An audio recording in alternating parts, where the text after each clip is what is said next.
Hello अस्सलाम वालेकुम, my name is सदा काकड़ एंड आज के नेक्स्ट वीडियो के साथ हमारा टॉपिक रहेगा relationship between structure and function of cell. तो ये हमारा चैप्टर 2 का टॉपिक है। चलो इसको कंटिन्यू रखते हैं।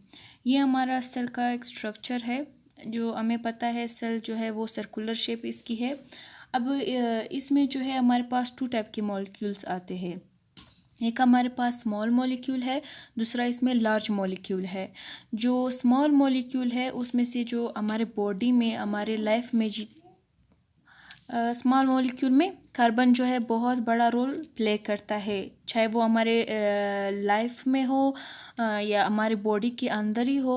तो बहुत बड़ा रोल जो है कार्बन का है। हम कह भी सकते हैं कि कार्बन के बगैर लाइफ जो है वो इम्पॉसिबल है। अब कार्बन जो है उसका एटॉमिक नंबर 6 है। एटॉमिक नंबर से मुराद है कि अगर हम किसी कार्बन एटम को ले उसमें कितने इलेक्ट्रॉन्स मौजूद होते हैं। तो ये इसका इनर शेल है और ये इसका आउटर शेल है। एक कार्बन में 6 इलेक्ट्रॉन्स है, 2 अंदर है और 4 बाहर है।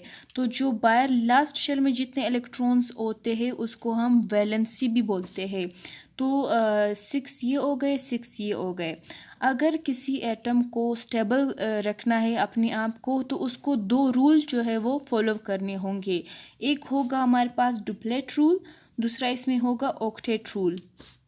डुप्लेट रूल से मुराद है कि उसके लास्ट शेल में 2 इलेक्ट्रॉन्स हो और ऑक्टेट रूल से मतलब है कि उसके लास्ट शेल में 8 इलेक्ट्रॉन्स हो, तब ही वो एटम स्टेबल हो सकता है। अब फॉर एग्जांपल ये कार्बन है, इसके लास्ट शेल में 4 है और ये कार्बन है, इसके लास्ट शेल में 4 इलेक्ट्रॉन्स है।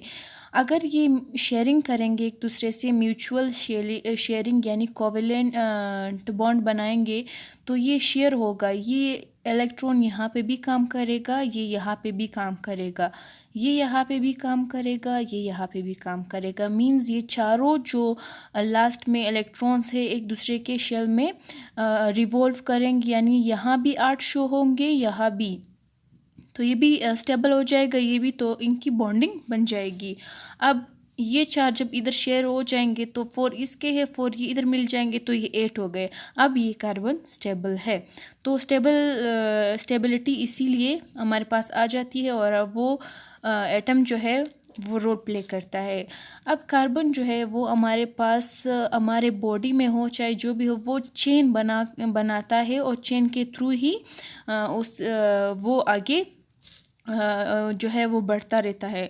तो अब कार्बन जो है ये 4 था, 4 इसने यहाँ पे बॉन्ड बनाया, 4 इसने, 4 इसने, मीन्स इसी तरह ये चेन बनती रही।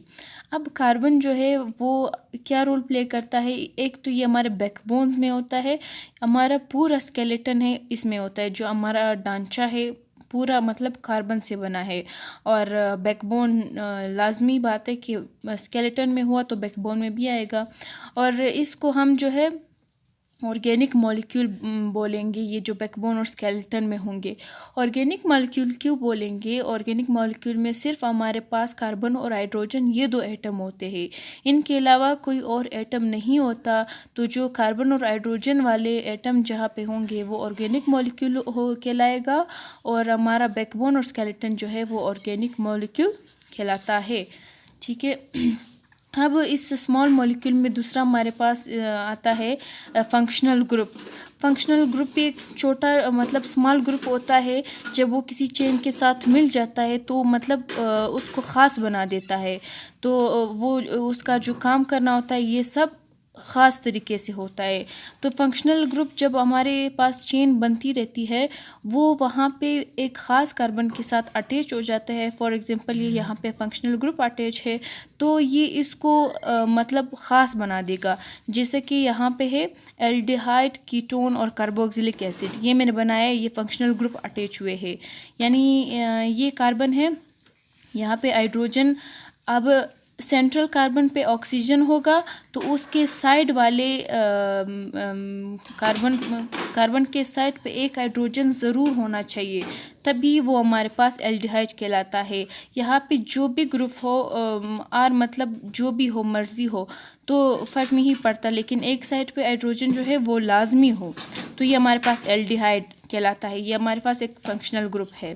दूसरा हमारे पास कीटोन है। कीटोन में क्या हुआ, यहाँ पे भी और यहाँ पे भी अगर यहाँ पे कोई ग्रुप लगेगा, फॉर एग्जांपल CH3, तो यहाँ पे भी CH3 लगेगा।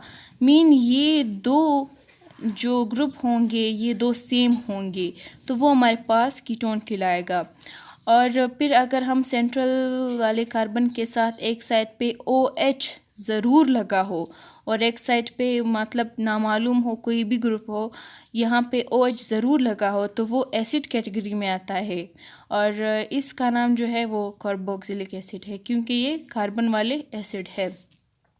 फंक्शनल ग्रुप जो है वो हमारे पास ये मदद भी हमारी मदद करता है कि हम किसी ऑर्गेनिक मॉलिक्यूल के खसूसियात को जानते हैं। जैसा कि एल्डिहाइड है वो मीठा होता है, कीटोन मीठा है, कार्बोक्सिलिक एसिड जो है वो तुर्श है, एसिडिक है। तो ये कैरेक्टरिस्टिक्स जो है ऑर्गेनिक मॉलिक्यूल के फंक्शनल ग्रुप ये भी बताता है। यहाँ पे हमें बहुत बड़ी हेल्प मिल जाती है। अब जो हमारे पास हमारे बॉडी में है स्मॉल ऑर्गेनिक मॉलिक्यूल्स, उसमें है sugar, amino acid, fatty acid, nucleoside. ये हमारे पास हमारे बॉडी में स्मॉल मॉलिक्यूल्स है। अब ऑर्गेनिक क्यों इसको हम बोलेंगे, क्योंकि ये कार्बन से मिलकर बने हैं। ठीक है, ये हमारे पास स्मॉल मॉलिक्यूल्स हुए।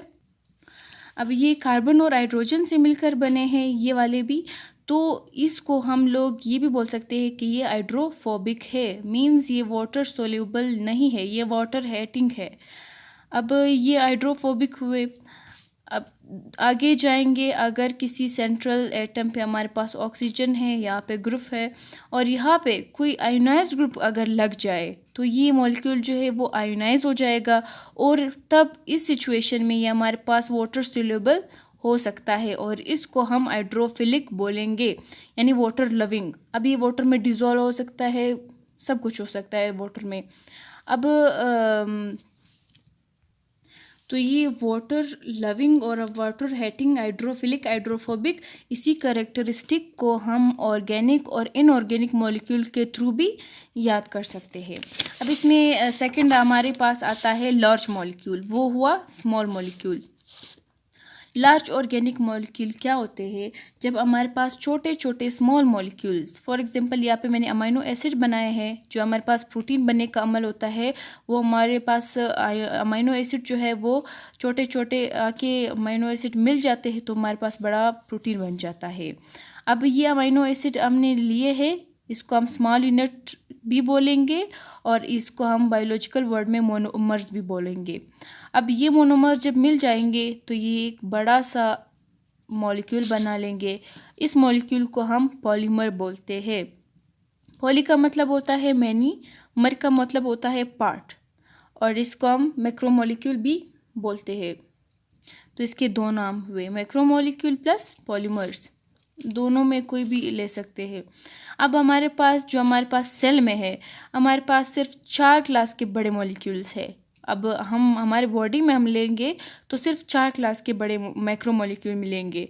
एक होगा लिपिड, दूसरा होगा प्रोटीन, तीसरा होगा न्यूक्लिक एसिड, एंड फोर्थ होगा कार्बोहाइड्रेट।